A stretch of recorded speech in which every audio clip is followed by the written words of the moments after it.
E nós já estamos orando e vamos continuar orando com os Salmos. E hoje, com o Salmo 26. Eu te convido a nos acompanhar nessa reflexão muito importante, porque ela diz que o justo demonstra paixão pela adoração. Em tempos que vivemos, em que a moda é ser desigrejado, esse salmo, o Salmo 26, é um verdadeiro puxão de orelha. E olha, daqueles bem doloridos. E sabe por quê? Porque ele vai mostrar que existe sim uma espécie de espiritômetro na vida cristã.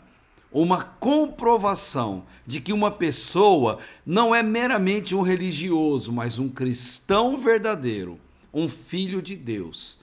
E olha, você vai se surpreender ao saber que o fato de sermos cristãos não está ligado ao dar muito ou pouco dinheiro na igreja. Também não é o fato de cantar, de tocar ou de pregar nos cultos, e muito menos prestar algum tipo de serviço ou função na igreja.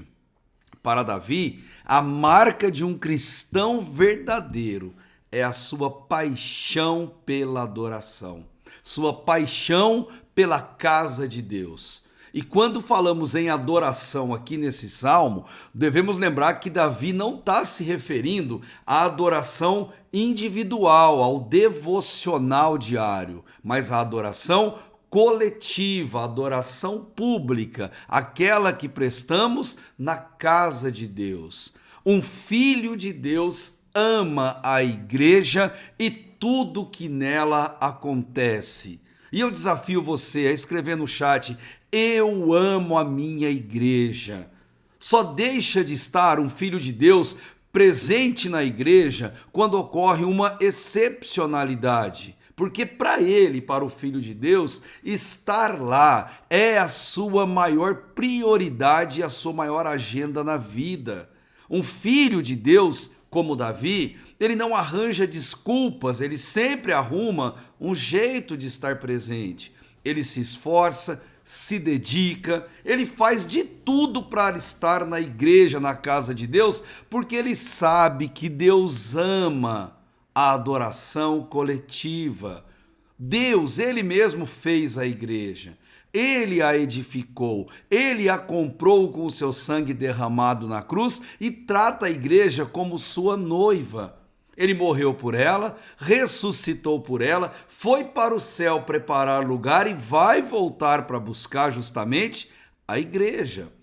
Paixão pela adoração na igreja. Essa é a mensagem do Salmo 26.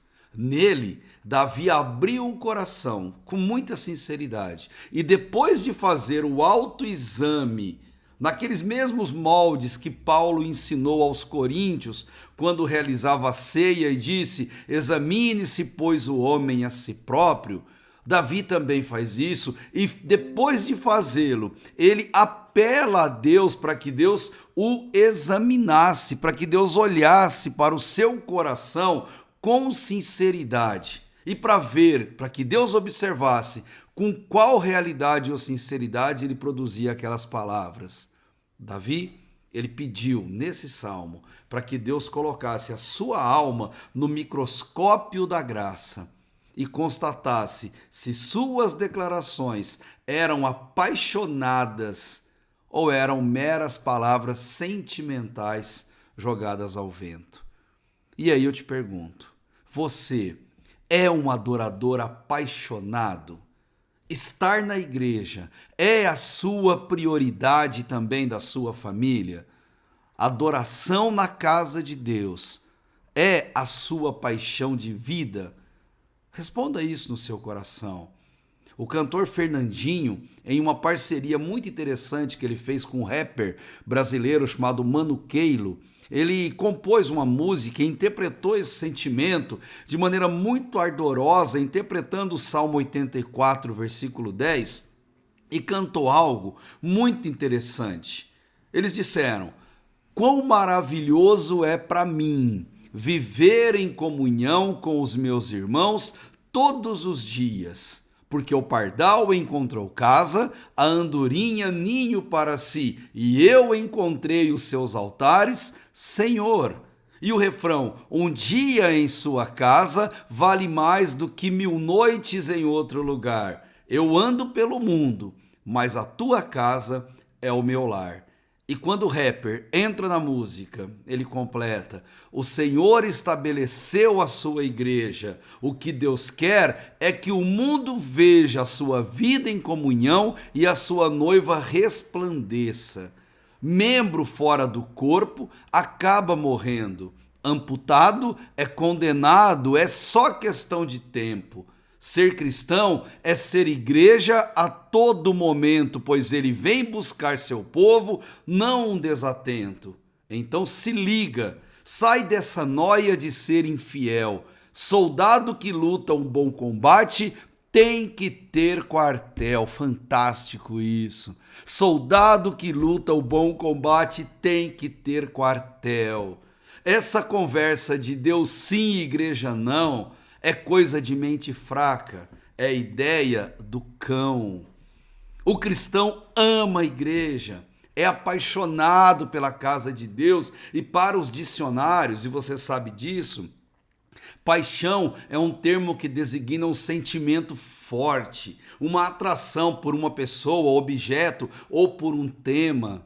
Paixão é algo intenso, envolvente, um entusiasmo ou aquele desejo forte por uma causa, pessoa. O termo também é aplicado, e aqui é interessante, com frequência para designar o interesse vivo ou uma admiração por um ideal, por uma causa ou por uma atividade.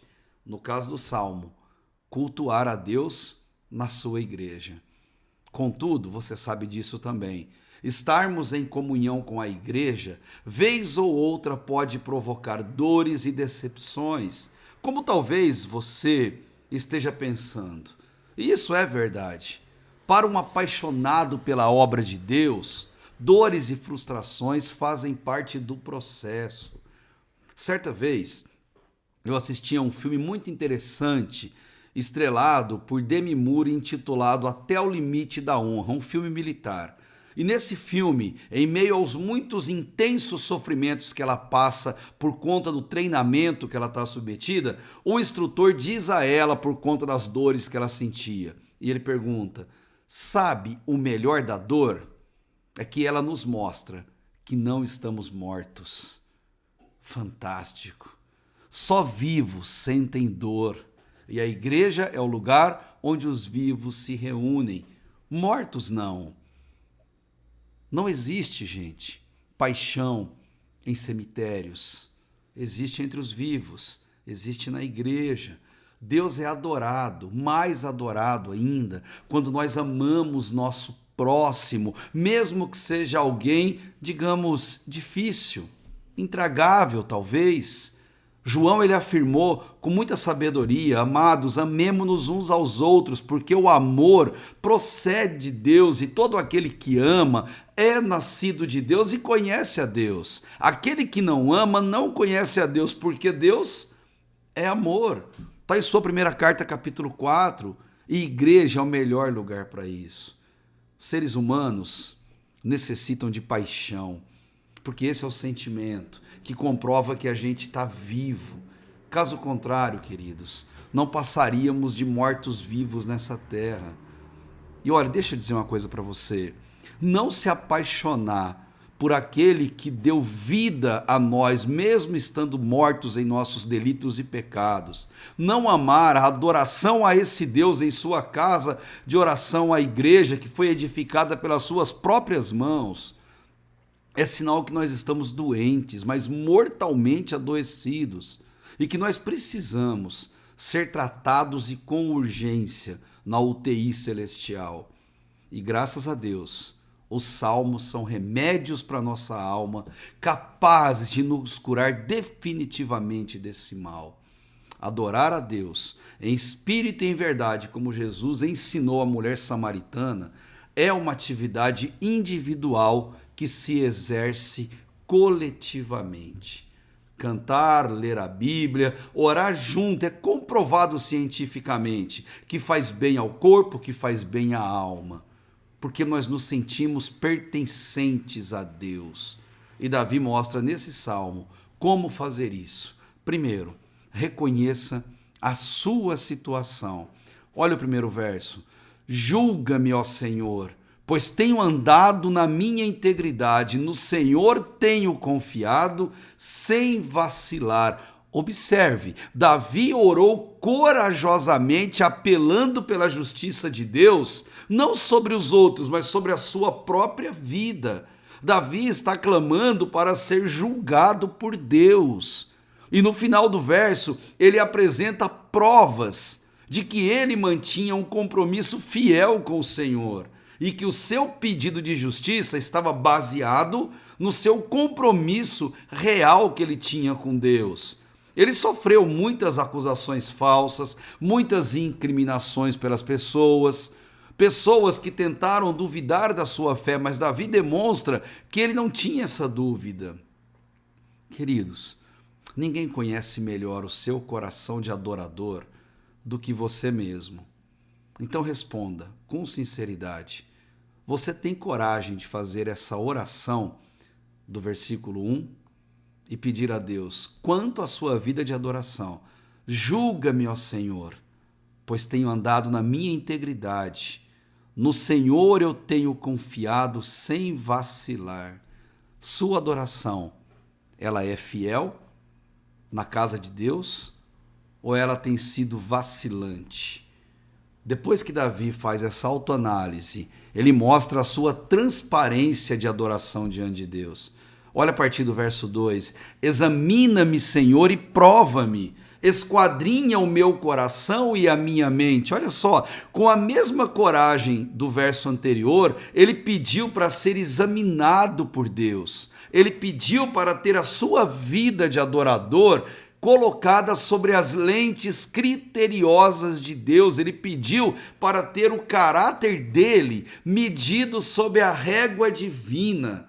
Ele pediu para ter a sua adoração esquadrinhada nos mínimos detalhes, e para isso ele usou 3 sinônimos para a mesma palavra, 3 verbos que significam a mesma coisa. Uma espécie de repetição trina que os hebreus usavam para dar a noção de superlativa. Ele usa o verbo provar, examinar e esquadrinhar, que significa testar, refinar e purificar. Quanto à sua vida de adoração a Deus na sua casa, eu desafio você a ter coragem para fazer esse apelo. Peça para Deus te testar, refinar, purificar a sua vida de adoração. E eu te pergunto mais uma coisa: o que te leva a não ir adorar a Deus na sua casa de oração? É medo? Alguma desculpa? Necessidade de descanso, talvez? Algum romance, algum desleixo? O quê? Porque se Deus te esquadrinhar agora, enquanto você faz essa reflexão, se Deus olhar a sua alma no microscópio da graça, o que ele encontrará quanto ao seu compromisso de adoração? O Salmo 26 é um apelo à assiduidade do Filho de Deus em estar na sua casa. Davi, ele faz uma aplicação do Salmo 1, mostrando que adorar a Deus na sua casa é sinônimo de felicidade, é sinônimo daquele que não se amolda ao seu padrão de adoração, a esse mundo reprovável. Olha o que ele diz no verso 3: pois a tua benignidade está diante dos meus olhos e eu tenho andado na tua verdade. O que significa andar na verdade de Deus? Olha só, não me tenho assentado com homens falsos, nem associo com dissimuladores. Eu odeio o ajuntamento de malfeitores, não me sentarei com os ímpios. Um homem feliz, um filho de Deus, não anda. Um filho de Deus não para e não se assenta com pecadores zombadores, ainda que pertençam à igreja, à casa de Deus. E Davi diz no verso 6, eu lavo as minhas mãos na inocência e assim, ó Senhor, me acerco do teu altar. Lavar aqui é um ato de purificação pessoal. Ele está dizendo, antes de oferecer uma adoração a Deus, eu me purifico. Purificação é pré-requisito obrigatório e necessário para se prestar uma adoração que seja aceitável ao Senhor na casa dele. Caso contrário, é fogo estranho. Adorar ao Senhor publicamente tem que trazer no adorador temor e tremor, porque estamos diante da sua santidade, diante de almas que ele trouxe naquele lugar para serem impactadas pela adoração. Por isso que Davi, ele diz isso, não falando de batismo ou de água, mas falando de atitudes que se deve fazer presente na adoração. Você sabe quais? Antes de adorar a Deus publicamente, piedade na oração, consagração das nossas atitudes e perdão constante das nossas falhas e dos nossos pecados. Davi, ele tem um entusiasmo fervoroso. A paixão pelo culto, pela casa de Deus é tão grande que Davi não vê a hora de ir para o culto, louvar a Deus, cantar, testemunhar do que o Senhor tinha feito na vida dele. Olha o verso 7. Para fazer ouvir a voz de louvor e contar todas as tuas maravilhas. E olha, a todo pulmão Davi explode na adoração e diz: eu amo o recinto da sua casa e amo o lugar onde permanece a tua glória. Eu amo a casa de Deus. Por isso, escreve no chat: eu amo a minha igreja. Quem ama a casa de Deus, declara seu amor à casa de Deus. Declara esse amor pelo ato de adorá-lo, e declare isso não só com palavras, mas com atitude, a atitude que mais comprova que você ama a casa de Deus é se fazer presente lá, servindo e adorando, porque a glória de Deus, a beleza de Deus, a majestade de Deus e os seus atributos são melhores vistos e experimentados na sua casa. Queridos, ame a igreja de Deus. E depois de tudo isso, Davi, ele fala da sua visão sobre a volta de Deus, porque sobre a volta de Jesus, porque quem está na casa de Deus almeja a sua volta. Versículo 9: não colhas a minha alma com a dos pecadores, nem a minha vida a dos homens sanguinolentos, em cujas mãos há malefício e cuja destra está cheia de subornos. Quanto a mim, porém, eu ando na minha integridade, resgata-me e tem compaixão de mim. Davi mostra que existe um contraste claro e rígido entre o homem perverso e o justo, entre o que adora a Deus em espírito e em verdade e o que não faz isso corretamente, o que só faz religiosamente. E eu quero chamar a sua atenção pelo que ele fala. Os perversos também frequentam a casa do Senhor, porém, eles são religiosos por fora, mas o seu coração e as suas intenções são más e corruptas. Apele a Deus em oração para Ele te livrar dessas pessoas e clame para que você mesmo seja considerado no microscópio da graça um justo e verdadeiro adorador. Davi termina no versículo 12, dizendo: o meu pé, e eu espero que você possa dizer o mesmo, o meu pé está firme em terreno plano. Que terreno plano é esse? A igreja, porque nas congregações eu bendirei ao Senhor, o meu pé está firme na casa de Deus, e na casa de Deus eu bendirei ao Senhor. Davi, ele mantém os seus pés firmes, sem vacilar na retidão, pois ele ama a casa de Deus e a causa de Deus. Ele sabe que na igreja é lugar de bendizer ao Senhor e glorificar ao nome de Deus, e por isso é para lá que ele vai. Mas ele não vai simplesmente por ir, ele vai com paixão. Afinal de contas, um justo, ele demonstra paixão pela adoração. É o seu caso? Feche teus olhos e ore comigo. Obrigado, Deus, porque o Senhor nos deu um lugar para adoração. Obrigado, Deus, porque a tua casa é o nosso lar, porque a sua casa é casa de oração. O Senhor a edificou, a comprou por bom preço, e o Senhor vai voltar para buscá-la. E que privilégio temos de ter uma igreja para adorar ao teu nome. Que o Senhor nos ajude, Deus, a compreender essa necessidade e importância, e que o Senhor faça queimar no nosso peito a paixão pela tua casa, a paixão pela adoração, assim como Davi. E ajuda-nos, Deus, a termos esse compromisso com o Senhor e assim, Deus, impactarmos o mundo em nossa volta. É o nosso desejo diante do que ouvimos e por isso nós oramos. No nome de Jesus. Amém e amém.